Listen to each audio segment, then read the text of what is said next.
कितने लोग रेस्पिरेशन के बारे में सुने हैं? बहुत लोग ये जानते हैं कि रेस्पिरेशन मीन्स क्या होगा? सांस लेना। हम ये सांस लेना तो रेस्पिरेशन में समाहित हो सकता है, उसका पार्ट है। और बहुत लोग इतने जान के काम चला रहे हैं, रेस्पिरेशन मीन्स सांस लेना हो गया और आगे बढ़ जाओ। पीछे नहीं देखना है कि किताब में क्या लिखा हुआ है। आप लोग पढ़े होंगे कि जब हम लोग कोशिकांग पढ़ रहे थे तो उसमें एक आया था कोशिकांग जिसका नाम था माइटोकॉन्ड्रिया। माइटोकॉन्ड्रिया तो सभी सेलों में है कि नहीं? सभी सेल में है ना, क्योंकि ऊर्जा सभी सेल को चाहिए और ऊर्जा सभी सेल को चाहिए तो माइटोकॉन्ड्रिया के अलावा कोई दूसरा कोशिकांग बनाता नहीं है। माइटोकॉन्ड्रिया में ही ऊर्जा बनेगी। उसमें ये भी लिखा हुआ था कि वायवीय श्वसन माइटोकॉन्ड्रिया में होता है, लिखा हुआ था कहीं पे हम देखें कि वायवीय श्वसन माइटोकॉन्ड्रिया में होता है। तो वो कौन सा श्वसन है जो माइटोकॉन्ड्रिया में होता है? तो अब उस वायवीय श्वसन में होता क्या है? जैसे आप जानते हैं कि श्वसन सांस लेने से टोटली डिफरेंट है, इसमें कोई कंपैरिजन नहीं। अगर श्वसन को देखा जाए तो एक बहुत बड़ी कॉम्प्लेक्स जटिल प्रक्रिया है जो जीवों के सभी कोशिकाओं में 24 आवर चलती रहती है। अगर श्वसन आप ऐसे समझ सकते हैं कि अगर आपके सांस रोक दिया जाए तो आप कितने मिनट जिंदा रहेंगे? 5 मिनट भी नहीं रह पाओगे, उससे भी कम। 30 सेकेंड 30 सेकेंड से कुछ ज़्यादा हो सकता है। 2 मिनट।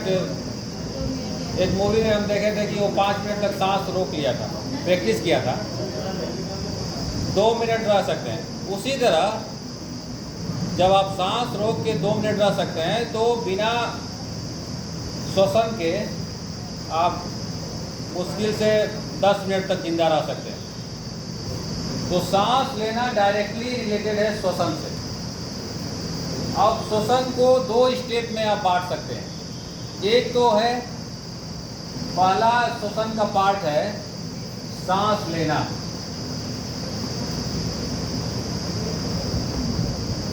ये श्वसन का पार्ट है।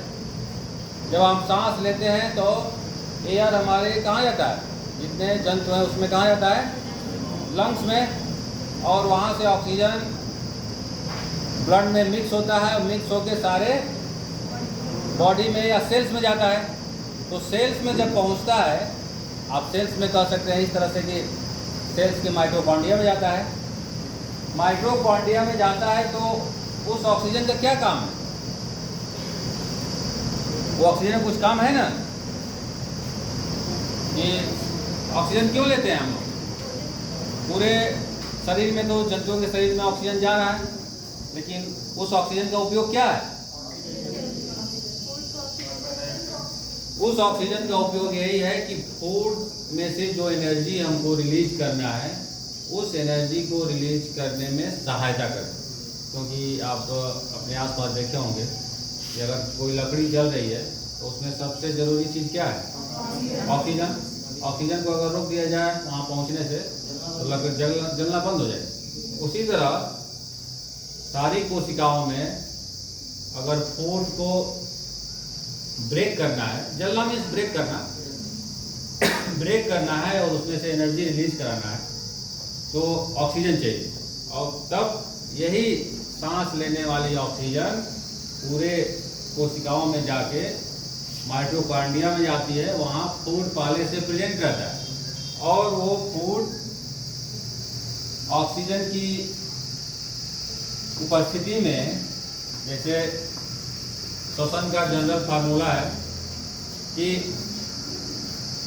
पहले भोजन, यहाँ सपोज दैट जो भी भोजन आप न्यूट्रिएंट है, ये कार्बोहाइड्रेट, प्रोटीन या फैट, सब डाइजेस्ट होते हैं और सबसे एनर्जी निकलती है, ये तो जानते हैं। तो भोजन और इससे ऑक्सीजन मिक्स हुआ। अब भोजन में सभी है, कार्बोहाइड्रेट भी है, प्रोटीन भी है, फैट भी है। ऑक्सीजन मिक्स हुआ तो फिर रिलीज क्या होता है, CO2 और H2O भी बाई प्रोडक्ट है, और प्लस ऊर्जा। ये रेस्पिरेशन का जनरल एक सामान्य फार्मूला है, सूत्र है, जो वायवीय श्वसन के क्रम में, वायवीय इसलिए कहा जाता है क्योंकि यहाँ पे क्या लगा हुआ है, ऑक्सीजन है, इसीलिए वायवीय श्वसन, और ये माइटोकॉन्ड्रिया में हमेशा चलता रहता है। तो एक तो हो गया रेस्पिरेशन में, रेस्पिरेशन का एक प्रोसेस हो गया सांस लेना, उसका एक पार्ट, और दूसरा पार्ट क्या है, भोजन को ऑक्सीजन के उपस्थिति में ब्रेक करके ऊर्जा उत्पन्न करना। तो रेस्पिरेशन की ये परिभाषा हो सकती है कि सांस लेना और भोजन से ऊर्जा उत्पन्न करना क्या कहलाता है, रेस्पिरेशन। ये दोनों रेस्पिरेशन में समाहित है, सांस लेना भी और भोजन को ब्रेक करना भी। आप ऐसे भी जान सकते हैं कि सांस लेना एक फिजिकल प्रोसेस है, फिजिकली इन्वॉल्व है ना, लंग्स और हमारी नॉस्ट्रिल, रिब्स सब कलेक्टिवली इफोर्ट करते हैं तो एयर अंदर जाता है, यस और नो। और ये प्रोसेस क्या है, जो अब एयर अंदर गया, सभी बॉडी में माइटोकॉन्ड्रिया में गया, वहां पे भोजन अवेलेबल है, ऑक्सीजन मिक्स हुआ और ये ब्रेक हुआ कार्बन डाइऑक्साइड और H2O में। तो ये क्या हो गया, केमिकल पार्ट, और सांस लेना फिजिकल पार्ट, समझा। तो ये दोनों मिलाते हैं तब पूरा होता है क्या, रेस्पिरेशन। हमको लगता है अब समझ में आ गया होगा। अब ऑक्सीजन अगर उपलब्ध है इस भोजन को ब्रेक करने में, तो उस रेस्पिरेशन को कहते हैं वायवीय श्वसन, ठीक है। अगर ऑक्सीजन इस भोजन को ब्रेक करने में उपलब्ध नहीं है तो उस श्वसन को क्या कहते हैं, अवायवीय। तो इस प्रकार श्वसन दो प्रकार का होता है, एक होता है वायवीय और एक होता है वायवीय। On the basis of availability of oxygen की उपलब्धता पे, अगर ऑक्सीजन भोजन को ब्रेक करने में उपलब्ध है तब वो हो गया वायवीय।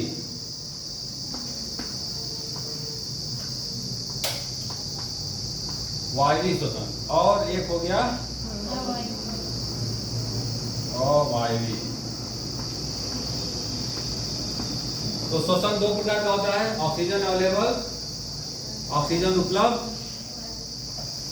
Eight the time of breaking food, that is called वायवीय, और ऑक्सीजन अवेलेबल नहीं है तो अवायवीय। अब बिना ऑक्सीजन के कौन फूड को ब्रेक कर देगा, कोई है? वो तो बहुत मतलब अजीबोगरीब चीज नहीं है कि ऑक्सीजन नहीं उसके जरूरत है उसको फूड को ब्रेक करने में। ऐसा किसी जीव का नाम जानते हैं? अब जितने भी जीव हैं 99% वायवीय श्वसन के क्रम में ही फूड को ब्रेक करते हैं और एनर्जी प्राप्त करते हैं। लेकिन कुछ ऐसे जीव हैं जो ऑक्सीजन के अनुपलब्धता में, अब्सेंट में भी फूड को ब्रेक कर देते हैं। उसमें से एक जीव है, क्या नाम है उसका? ईस्ट, ठीक है। ये मान लो कि फूड हो गया, भोजन, अब इसको ऑक्सीजन की जरूरत नहीं है, अब ये ऑक्सीजन तो कौन सा है? ये ईस्ट है। और क्या बनाता है? अल्कोहल बनाता है। एक्सक्रीटरी है, हाँ, अल्कोहल, जितना भी अल्कोहल इधर ITI में और उधर बिक रहा है, वो सब किसका करामात है? ईस्ट का। बहुत अल्कोहल वाले जानते ही नहीं होंगे कि ईस्ट इतना करामात क्या हम उसका इंजॉय कर रहे हैं। तो ईस्ट में ऐसी प्रॉपर्टी है कि बिना फूड के ही, बिना ऑक्सीजन के ही वो फूड ब्रेक करता है और वो CO2 और एनर्जी रिलीज करता है। ठीक है। और कुछ बैक्टीरिया भी हैं, लेकिन ईस्ट बहुत इंडस्ट्री मतलब औद्योगिक रूप से ईस्ट का प्रयोग होता है अल्कोहल बनाने में। इसका जो ऑक्सीजन के ऑब्सेंट में जो भोजन तोड़ने का एक विशेषता है, उसका बहुत लोग उसका मिसयूज करते हैं, अपना अल्कोहल बना लिए, अपना कुछ अंगूर से बना रहे हैं, कुछ एप्पल से बना रहे हैं, ब्रांडी और ये सब, और कुछ इससे बना रहे हैं, गन्ने सिरका से रम। अब उसमें भी कुछ अलग अलग जीव भी होंगे, कुछ बैक्टीरिया भी होंगे जो उसको स्पेशल फ्लेवर देते होंगे। अब वो एक रिसर्च का मैटर है, लेकिन ईस्ट में ऐसी क्वालिटी है। और एक और तरीका है, यहाँ पे तो ऑक्सीजन अब्सेंट है, लेकिन ऑक्सीजन की जब कमी हो जाती है, जितना ऑक्सीजन चाहिए जंतुओं के शरीर में उतना पहुंच नहीं पा रही है, तो उस कंडीशन में क्या होता है कि भोजन एक इंटरमीडिएट प्रोडक्ट में चेंज हो जाता है। इंटरमीडिएट मतलब कि कुछ बीच वाला प्रोडक्ट में चेंज हुआ, फिर अगले समय कार्बन डाइऑक्साइड और H2O में। जैसे कभी कभी हम लोग दौड़ते हैं, दौड़ते हुए आते हैं, थक जाते हैं, बहुत सारे एनिमल्स हैं जो फूड के चक्कर में दौड़ रहे हैं, तो उस समय जितना ऑक्सीजन उसके मसल्स में चाहिए उतना पहुंच नहीं पा रही। तो उस कंडीशन में ये लैक ऑफ ऑक्सीजन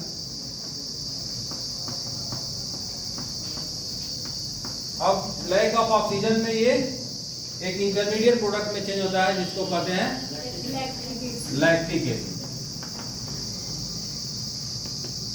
अब जब ऑक्सीजन अगेन जब अवेलेबल होता है बहुत अच्छी तरह से, जब आप रेस्टिंग पोजीशन में जाते हैं कोई भी एनिमल, तो अगेन ये लैक्टिक एसिड CO2 और H2O में चेंज होता है और एनर्जी रिलीज होती है। ठीक है। अब आप लोग यहाँ पे 3 तरीके से फूड को ब्रेक हुआ जान गए, यस या नो? और पूरे वर्ल्ड में, पूरे लिविंग वर्ल्ड में फूड को ब्रेक करने का यही 3 ही तरीका है जिससे एनर्जी रिलीज हो। और किसी तरीके से इनसाइड सेलुलर, अगर कोशिकीय जीव है तो उसके जीव के अंदर फूड और किसी तरीके से ब्रेक नहीं होता और जो एनर्जी रिलीज करे। यही 3 तरीके हैं, या तो ऑक्सीजन की एब्सेंस में, या फिर ऑक्सीजन के कमी से, और या फिर प्रेजेंट। अब 99% ऑक्सीजन के प्रेजेंट में उसमें ज़्यादा एनर्जी मिलती है और इन दोनों में एनर्जी कम मिलती है। तो ये हो गया रेस्पिरेशन का कुछ जनरल सूचनाएं।